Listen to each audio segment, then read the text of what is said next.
states and turning deadly. The major storms moving into the east, those preschoolers sheltered in hallways, singing songs. Workers holding the front door shut in a store. Homes washing away, and behind it all, dangerous snow and ice moving into several major cities in the east. Rob Marciano has the track and the timing tonight.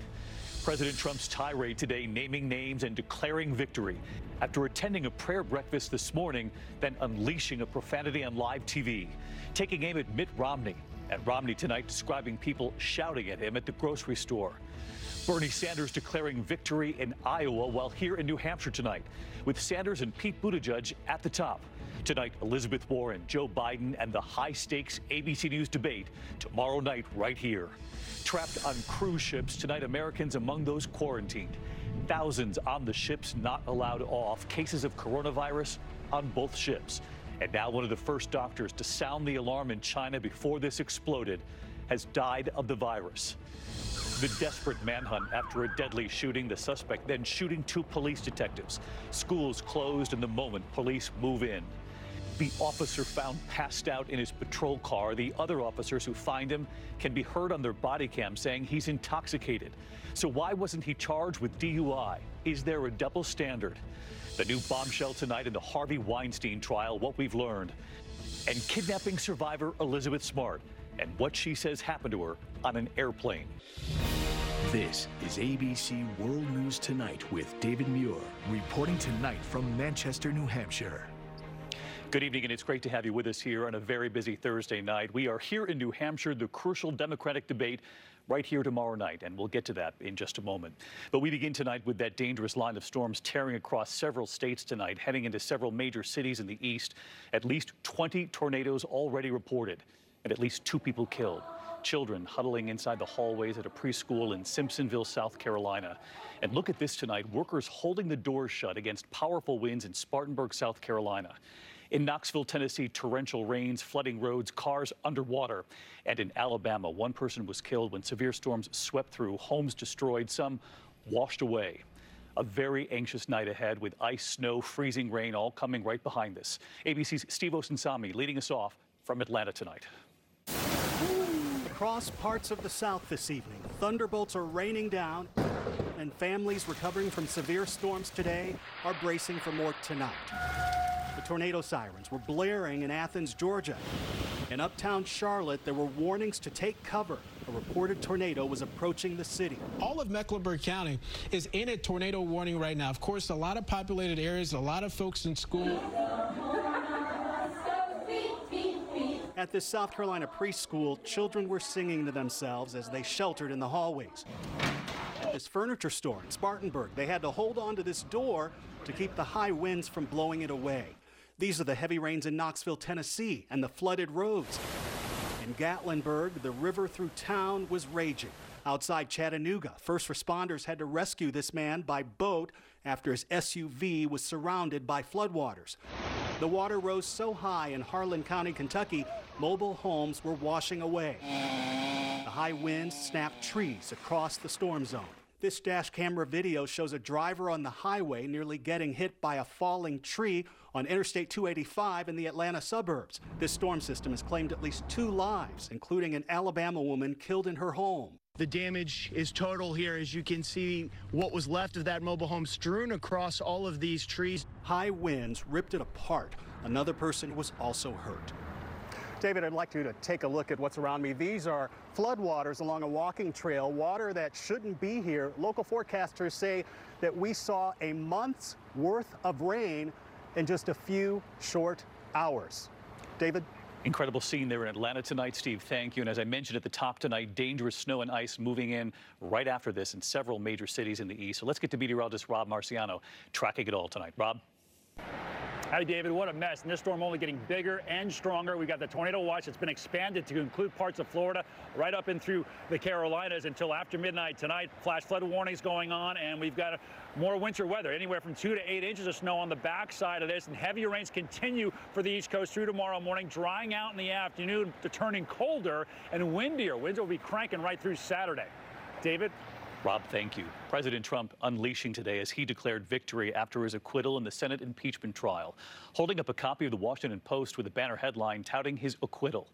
but naming names too, including Senator Mitt Romney, the only Republican who voted to convict him. Tonight, the president, after attending a prayer breakfast, then unleashing profanity on live TV. Here's our chief White House correspondent, Jonathan Karl. With Hail to the Chief playing loudly in the East Room of the White House, the president came before his staunchest supporters and declared victory. It's a celebration because we have something that just worked out. A celebration, perhaps, but also an airing of grievances. We were treated unbelievably unfairly, and you have to understand, we first went through Russia. It was all. The president lavished praise on the Republicans who stood with him. And Mitch McConnell, I want to tell you, you did a fantastic job. And he derided the lone Republican senator who voted to convict him, Utah's Mitt Romney, saying this to Utah's other senator who was in the audience. And say hello to the people of Utah and tell them, I'm sorry about Mitt Romney. I'm sorry. Okay? Romney has declared the president guilty of a, quote, appalling abuse of public trust, choking up when he said that his faith informed his decision. My faith is at the heart of who I am.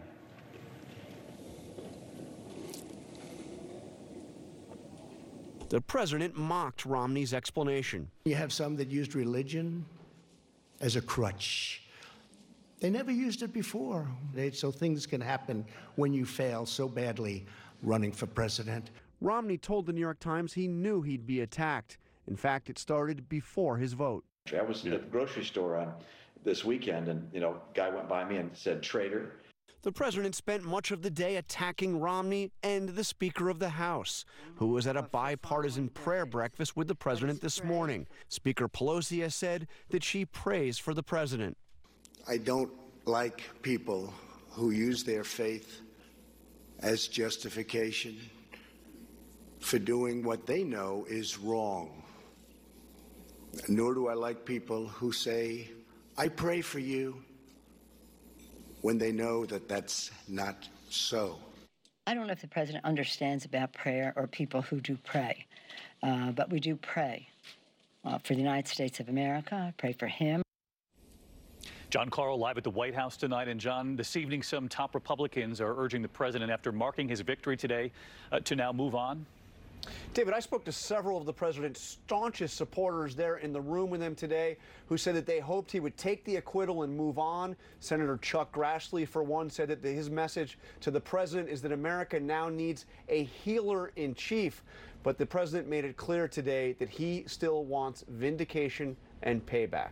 David? John Karl tonight. John, thank you. And here in New Hampshire, on the eve of tomorrow's high-stakes Democratic debate right here in this hall, Bernie Sanders tonight declaring victory, even though there's still confusion over what happened in the Iowa caucuses. He and Pete Buttigieg at the top. And tonight, here in New Hampshire, where is Joe Biden? ABC's Whit Johnson, right here in Manchester.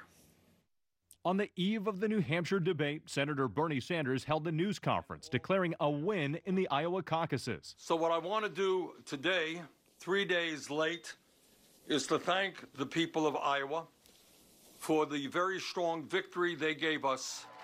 He's not the only candidate insisting he's on top. It has been an extraordinary week, and we are absolutely electrified. Fact is, tonight, Iowa remains too close to call. The DNC chair now declaring enough is enough, calling for a full recanvass of the entire vote. Do you trust the DNC to get involved in this process? I think, let me just simply say this, that what happened in Iowa was a disaster. One candidate is eager to leave the caucuses in the past. Former Vice President Joe Biden now sharpening his attacks on Sanders. He calls himself a democratic socialist. Well, we're already seeing what Donald Trump is going to do with that. Do you think Joe Biden is going too far? Joe is a friend of mine. We're in the midst of a campaign. I look forward to debating him tomorrow night. All right, Whit Johnson live here in Manchester tonight. And Whit, you're learning this evening that Joe Biden has actually left New Hampshire and traveled home to Delaware to prepare for the debate right here tomorrow night. David, that's right. Biden admits he took a gut punch in Iowa. He's now huddled up with his closest advisors in Delaware. They are promising an aggressive Biden tomorrow night. Another candidate who needs to make a stand here in New Hampshire, Elizabeth Warren. We saw her out campaigning today. She's also hoping for a strong debate. David?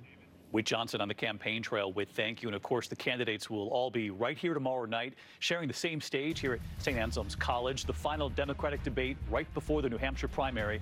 Of course, the stakes are enormous. You don't need me to tell you that. I'll be moderating with George Stephanopoulos and Lindsay Davis, 8 p.m. Eastern, tomorrow night, the ABC News WMUR debate right here. We move on to the other news tonight and the coronavirus emergency. This evening, thousands, including Americans, are trapped on 2 cruise ships under quarantine with confirmed cases of the virus on both ships. Here's Will Carr. Tonight, 7,000 people are trapped on 2 massive cruise ships, one in Hong Kong, the other in Japan, where 428 Americans are cut off from the world. The only interaction we have is with the staff for wearing masks and gloves. Worries are now growing as some passengers are running low on medication. Tonight in China, more than 560 people have died. Also word that one of the first doctors to sound the alarm about the outbreak has died from the coronavirus he was so concerned about. Back in the United States, hundreds of Americans arriving from Wuhan now under that 14-day quarantine on U.S. military bases. Frank Wasinski and his 3-year-old daughter arrived this week feeling fine, but they're now hospitalized because they say they were sick in Wuhan. We've been in this hospital probably for the next 3 days until the CDC results come back. Frank's wife is still back in Wuhan, where she's now caring for her father, who's sick with the potentially deadly virus. 2 more planes packed with hundreds of Americans are set to evacuate from Wuhan tomorrow, coming into the United States. That will bring the total to around 1,000 Americans quarantined on military bases across the country. David. All right, Will Carr again tonight. Will, thank you. Another developing headline from overseas coming in at this hour, a major terror takedown tonight. The White House just confirming moments ago that the U.S. has killed Qasem al-Rimi, a top al-Qaeda leader in Yemen. Al-Rimi killed during a counterterrorism operation nearly 2 weeks ago. Authorities say he was responsible for planning attacks on U.S. and allied forces. Next tonight to the desperate manhunt for a suspect in the shooting of 2 detectives in suburban Baltimore. The detectives investigating a homicide coming under fire, the suspect getting away. Schools closed, officers going door to door, and late today SWAT teams knocking down the door of a townhouse and arresting a person of interest. Both officers are expected to recover. And in New York City tonight, the new bombshell on the Harvey Weinstein trial. The prosecution resting its case now after jurors heard disturbing accounts from 6 women. And tonight, the first witness for the defense taking the stand, and what he said stunning the courtroom. Here's ABC's Ariel Reshef.